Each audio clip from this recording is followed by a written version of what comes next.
नमस्कार, जय हिंद साथियों। स्वागत है आपका अपने RS education circle YouTube channel पर। साथियों, आज की इस क्लास में हम यूपी पुलिस का अर्जी एग्जाम्स के लिए जीके का प्रैक्टिस सेट क्लास लेकर आए हैं, जो आपके सभी एग्जाम्स के लिए इम्पोर्टेंट तो होने ही वाली है। उसके अलावा साथ में साथियों यूपी पुलिस व पुलिस के सभी एग्जाम्स के लिए बहुत ही इम्पोर्टेंट होने वाली है। साथियों, इसमें हमने सभी प्रीवियस ईयर एग्जाम्स के क्वेश्चंस को सिलेक्ट किया है, जो एग्जाम्स में आ चुके हैं या आने वाले एग्जाम से साथियों जरूर पूछे जाएंगे। ठीक है, तो आप साथियों क्वेश्चंस को अच्छे पढ़िएगा, बिल्कुल क्लास को स्किप मत कीजिएगा। ठीक है, जो आपके एग्जाम्स के लिए बहुत ही इंपॉर्टेंट होने वाली है। तो दोस्तों, इसी के साथ बढ़ते हैं क्वेश्चन नंबर 1 की ओर। हमारा साथियों क्वेश्चन नंबर 1 पूछा गया है कि कुतुबुद्दीन ऐबक किस राजवंश का संस्थापक था। तो साथियों, आप लोग इस क्वेश्चन का आंसर बताएंगे। जो कुतुबुद्दीन ऐबक था वह किस राजवंश का संस्थापक था। तो यहाँ पर साथियों आपका राइट आंसर हो जाएगा, कुतुबुद्दीन जो ऐबक था वह साथियों गुलाम वंश का संस्थापक था। याद रखेंगे, यहाँ पर साथियों आपका राइट आंसर हो जाएगा गुलाम वंश। ऑप्शन सी आपका यहाँ पर बिल्कुल करेक्ट हो जाएगा। याद रखेंगे, बहुत ही इंपॉर्टेंट क्वेश्चन है। गुलाम वंश का साथियों संस्थापक था कुतुबुद्दीन ऐबक। साथियों, अगर हम बात करेंगे जो गुलाम वंश का शासन रहा है वह साथियों कब से कब तक रहा है। तो साथियों उसका शासन 1206 से साथियों 1290 तक रहा। याद रखेंगे, 1206 से साथियों 1290 तक गुलाम वंश का शासन रहा है। ठीक है, याद रखेंगे, जिसमें शासक साथियों कुतुबुद्दीन ऐबक ने 1206 से 1210 तक शासन किया था। याद रखेंगे, 1206 से 1210 यानी 4 वर्ष साथियों शासन किया था। बढ़ते हैं साथियों क्वेश्चन नंबर 2 की ओर। क्वेश्चन नंबर 2 साथियों आपका पूछा गया है कि निम्न में से कौन देश संयुक्त राष्ट्र सुरक्षा परिषद के स्थायी सदस्य। साथियों आप लोग बताएंगे कौन से देश हैं जो संयुक्त राष्ट्र जो सुरक्षा परिषद के हैं जो स्थायी सदस्य यानी जिनके पास वीटो पावर हैं, वह कौन से 5 देश हैं। आपको इनमें ऑप्शंस में देख के बताना है। साथियों यहाँ पर आपका राइट आंसर हो जाएगा, इसमें से जो 5 देश है साथियों उसकी हम बात करेंगे, आपका यहाँ पर डी ऑप्शन बिल्कुल करेक्ट हो जाएगा। संयुक्त राज्य अमेरिका साथियों, रूस, यूके यानी ब्रिटेन हो गया, फ्रांस हो गया और चीन हो गया। साथियों ये जो 5 देश हैं इनके पास साथियों ब्यूटो पावर है। ठीक है, याद रखेंगे, ब्यूटो पावर है साथियों इनके पास।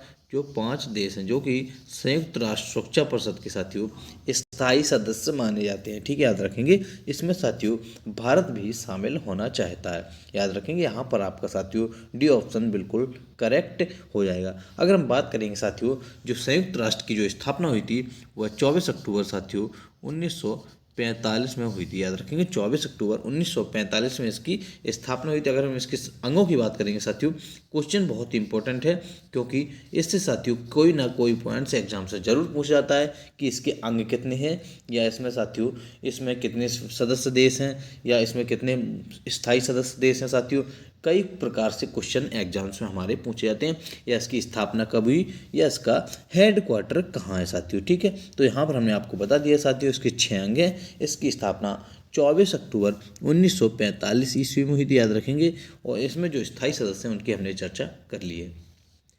क्वेश्चन नंबर 3 पूछा गया है कि निम्न में से किसकी खेती भारत में जायद फसल के रूप में की जाती है। साथियों जो जायद फसल के रूप में खेती की जाती है वह साथियों तरबूज की जाती है। यहाँ पर साथियों आपका सी ऑप्शन बिल्कुल करेक्ट हो जाएगा। तरबूज की खेती जायद फसल के रूप में साथी की जाती है, यानी जायद फसल के रूप में तरबूज के अलावा और खीरा ककड़ी भी आ जाते हैं। ठीक है, याद रखेंगे, खीरा आ गया, जैसे ककड़ी आ गया, और जो मूंग होता है ना उसी टाइम जायद के फसल के टाइम भी बोया जाता है। मूंग उड़द हो गया साथियों, भिंडी भी हो गई, भिंडी भी जायद की फसल में आती है। ठीक है, हमने यहाँ पे आपको तमाम प्रकार की जो फसलें बता दी हैं वह जायद की फसलों में आती है। याद रखेंगे, यहाँ पर आपका सी ऑप्शन बिल्कुल करेक्ट हो जाएगा। दोस्तों अगर आपको वीडियो पसंद आ रही है तो वीडियो को लाइक कीजिएगा।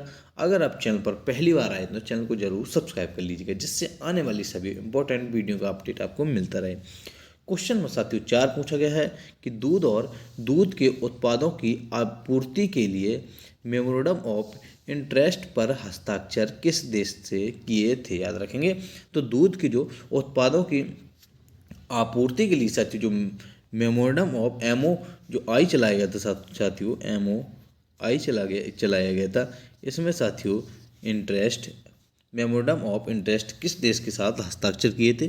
तो यहाँ पर साथियों आपका राइट आंसर हो जाएगा श्रीलंका देश के साथ। ठीक है, याद रखेंगे। ऑप्शन सी आपका बिल्कुल करेक्ट हो जाएगा। श्रीलंका देश के साथ यहाँ पर साथियों हस्ताक्षर किए गए थे। ठीक है, कब किए गए थे? 2019 में साथियों श्रीलंका देश के साथ हस्ताक्षर किए गए थे। अगर हम बात करेंगे साथियों, अगर दूध की आपूर्ति के लिए यहाँ पर कोई साथियों चलाया गया अभियान चलाया गया है, तो दूध की अगर हम बात करेंगे तो साथियों इसका संबंध जो है वह किस क्रांति से? तो साथियों अगर दूध का हम समझेंगे तो वो उसका संबंध है श्वेत क्रांति से। ठीक है, याद रखेंगे। आपका सी ऑप्शन बिल्कुल करेक्ट हो जाएगा। क्वेश्चन नंबर 5 पूछा गया है कि लोसांग त्यौहार साथियों भारत के किस राज्य में मनाया जाता है? तो आप लोग भी साथियों बताएंगे जो लोसांग त्यौहार है वह भारत के किस राज्य में मनाया जाता है? तो यहाँ पर साथियों आपका राइट आंसर हो जाएगा सिक्किम। साथियों जो लोसांग त्यौहार है वह भारत के सिक्किम राज्य में मनाया जाता है। याद रखेंगे, यहाँ पर आपका साथियों बी ऑप्शन बिल्कुल करेक्ट हो जाएगा। सिक्किम राज्य में साथियों लोसांग त्यौहार को मनाया जाता है। अगर हम बात करेंगे साथियों जो हरियाणा में मनाया जाता है वह लोहड़ी मनाया जाता है। साथियों लोहड़ी जो त्यौहार होता है वह हरियाणा में मनाया जाता है। अगर हम केरल की बात करेंगे साथियों तो केरल में बहुत ही फेमस त्यौहार है ओणम। ठीक है, ओणम केरल में मनाया जाता है। ठीक, अगर पंजाब की बात करें साथियों तो पंजाब में हमने आपको बताया था कि बैसाखी त्यौहार मनाया जाता है पंजाब में। अगर केरल में ओणम और हरियाणा में लोहड़ी और साथियों पंजाब में ओणम। ठीक है, सभी पॉइंट्स को यहाँ पर हमने जिक्र कर लिया है। अगर हम बात करेंगे लोसांग या लूसांग त्यौहार की तो वह सिक्किम राज्य में मनाया जाता है।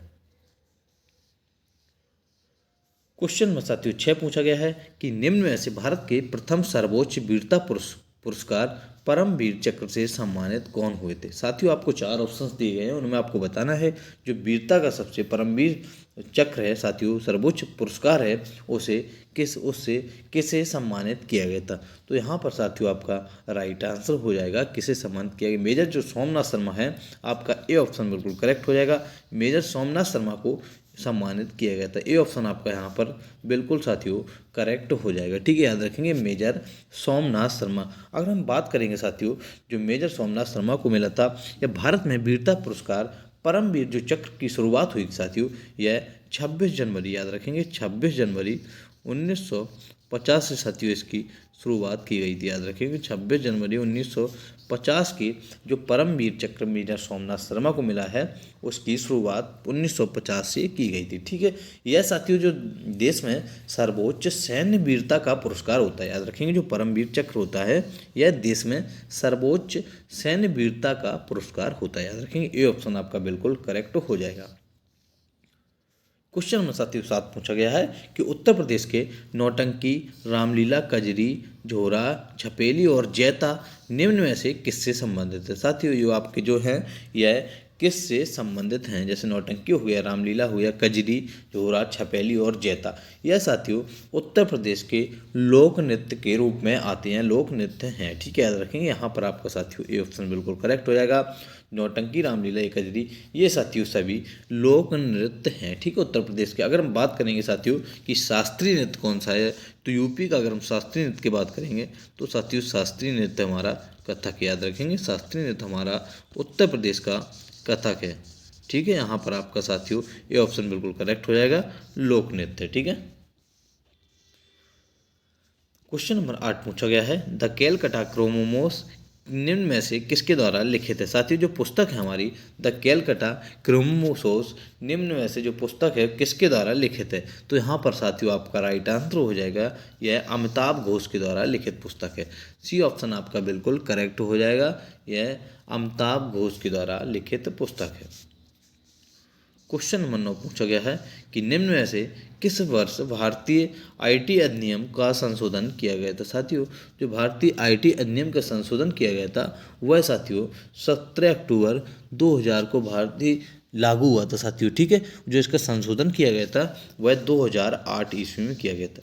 जो अगर हम बात करेंगे साथियों यह कब हुआ था साथियों तो यह 17 अक्टूबर साथियों 2000 में लागू हुआ था। अगर हम इसके संशोधन की बात करेंगे तो 2008 में इसका संशोधन या कॉन्स्टिट्यूशन किया गया था। ठीक है, क्वेश्चन नंबर 10 पूछा गया है कि भारत में नोटबंदी कब हुई थी? साथियों जो अगर भारत की नोटबंदी की बात करेंगे तो नोटबंदी भारत में साथियों 2 बार हो चुकी है अभी तक, ठीक है। लेकिन जो साथियों 2016 में हुई थी, यह 8 नवंबर साथियों 2016 में हुई थी। इसकी हम जिक्र करते हैं कि 8 नवंबर 2016 में साथियों हुई थी।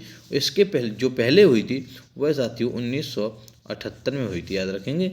मोरारजी देसाई के साथियों जो सरकार चल रही थी उस समय 1978 में साथियों नोटबंदी हुई थी, लेकिन अब 2016 में। क्वेश्चन नंबर 11 पूछा गया है कि निम्न में से किसे 2020 में सम्मानित किया गया था। साथियों आप लोग बताएंगे 2020 में जिसे सम्मानित किया गया था वह कौन था। तो यहाँ पर साथियों आपका राइट आंसर हो जाएगा विशाख नायर। विशाख नायर साथियों 2020 से सम्मानित परमवीर चक्र से सम्मानित है, ठीक है, याद रखेंगे। यहाँ पर आपका ए ऑप्शन बिल्कुल करेक्ट हो जाएगा। क्वेश्चन नंबर 12 पूछा गया है कि नोटबंदी से पहले अर्थव्यवस्था में 500 रुपये की नोटों की संख्या कितनी थी। तो नोटबंदी से जो पहले अर्थव्यवस्था में 500 रुपये की नोटों की संख्या थी वह साथियों 17,165 मिलियन थी, याद रखेंगे। यहाँ पर साथियों आपका बी ऑप्शन बिल्कुल करेक्ट हो जाएगा। 17,165 मिलियन साथियों 500 रुपये के नोटों की संख्या थी, ठीक है। क्वेश्चन नंबर 13 पूछा गया है कि इतिहासकारों के अनुसार दिल्ली का पहला सुल्तान कौन माना जाता है। साथियों इतिहासकारों के जो अनुसार दिल्ली का पहला सुल्तान माना जाता है वह साथियों कौन माना जाता है। तो यहाँ पर साथियों आपका राइट आंसर हो जाएगा कुतुबुद्दीन ऐबक। कुतुबुद्दीन ऐबक इतिहासकारों के अनुसार दिल्ली का सुल्तान माना जाता है। अगर हम बात करेंगे साथियों जो दिल्ली का सुल्तान है उसका संबंध गुलाम वंश से है, ठीक है, याद रखेंगे। जो दिल्ली का सुल्तान है उसका संबंध साथियों